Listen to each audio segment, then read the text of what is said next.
նոր գինին, նոր տիկերի մեջ։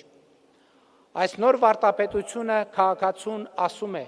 սիրիր քո պետությունը ինչպես ինքդ քեզ, բայց կարգախոսը այդպես էլ կարգախոս կմնա առանց իրավակարգի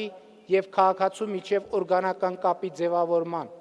պայմանականորեն ասած առանց կենսաբանաքաղաքական գործընթացի, որը կստեղծի այդ կապը։ Սա է նոր սահմանադրության ընդունման գործընթացի առանցքային նպատակներից մեկը։ Նոր սահմանադրությունը պետք է լուծի նաև մեկ այլ, թույլ տվեք ասել, ինժեներական խնդիր, պայմանականորեն։ Սահմանադրությունը պետք է ապահովի պետության երկարաժամկետ ընթացքի համար անհրաժեշտ աերոդինամիկա, էլի պայմանական, եւ աերոդինամիկան կարող է տուժել, եթե պատկերացումը հստակ եւ միասնական չլինի, թե ինչ ենք մենք ուզում ունենալ արդյունքում,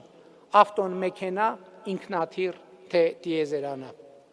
Հենց սրա համար է կարևոր, որ նոր սահմանադրության ընդունման հարաքվեն տեղի ունենա 2026 թվականի խորհրդարանական ընտրություններից հետո։